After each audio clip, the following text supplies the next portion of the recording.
Hello all, it's Aki from Bringforth again. This is set 32, part 2, I believe. I will check.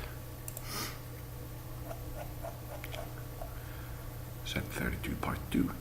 And I'd like to talk a little bit about my master's model again and point out that I haven't actually banned Islamic or Jewish religions in the country.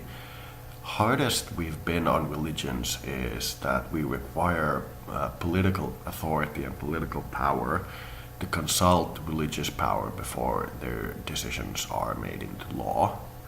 So that is the harshest we have been. The system would allow me to ban Islamic immigration or Islamic religions or Jewish immigration or Jewish religions, but I have not done so because I don't believe that this is a conflict between Islamic and Western values.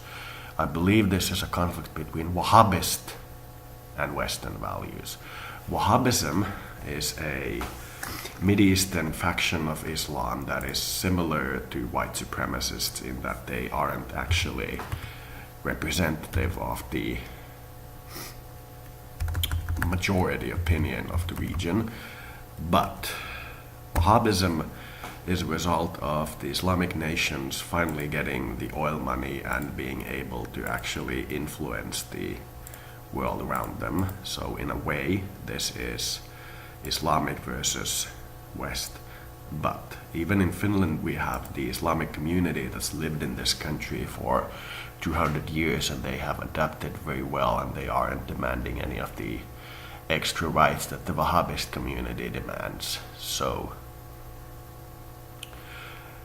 we are not in a conflict between Islam and the West. If we are in a conflict with somebody from the Middle East, it's the Wahhabist faction, and their political power will be minuscule in a few years because their power relies on oil, and alternative power generation methods and the making of oil from coal will eventually make their power fairly irrelevant. Now, on a personal note, I don't really believe that the Islamic community is hostile to the West, in that I don't believe that most Islamics actually want to spread the religion. They understand that their holy book says that there are two lands, the land of the warfare and the land of the peace, and that they should live in the land of the peace, in that when in war they are allowed to try to spread their religion and try to be hostile to others, but they aren't at war, because war requires there to be a stated case of hostility between the two. But that doesn't change the fact that the Wahhabist Islamic faction believes that they are at a perpetual religious war with the West that gives them the right to be hostile at all times. Now, this is a big thing that you need to understand. This is the Islamic civil war that I've been talking about for a while now.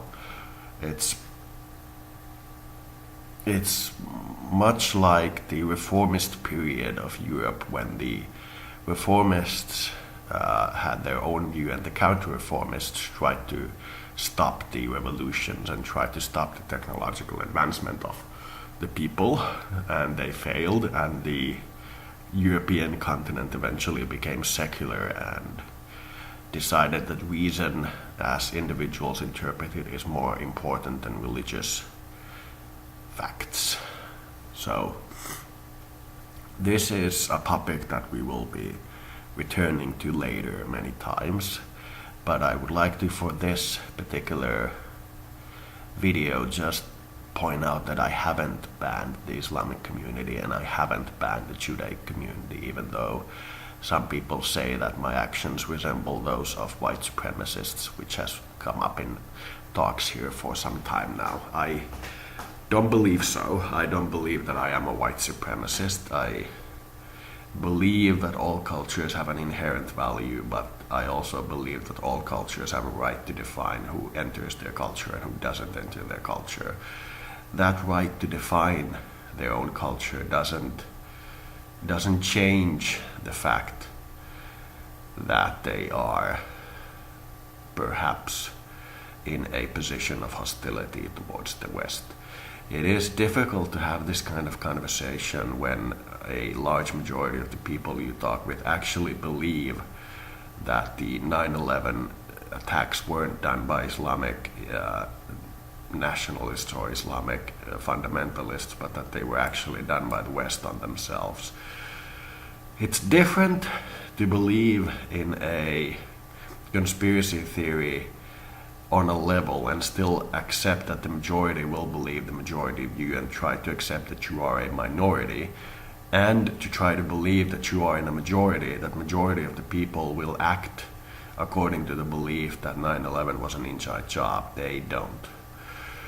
Most people consider the very idea of 9/11 being an inside job to be ludicrous, to be absolutely ridiculous.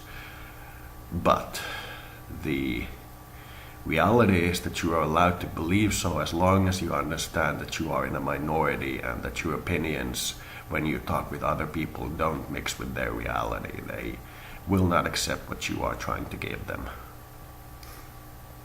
So that is basically all. This is a short update. And in short, it is easy to believe that the world responds to you and the world is like you believe it. But the reality is that most people don't believe that, and most people sincerely believe that the 9/11 was an action of radicalized Islamics in an attack against the West. So those two contradictory worldviews must be accepted to be contradictory, that your opinion of what happened will never be the majority view, or will probably never be the majority view. And from that you have to understand that most people defend themselves against radicalized Islamics, not against the Western security apparatus, and this is the way it is.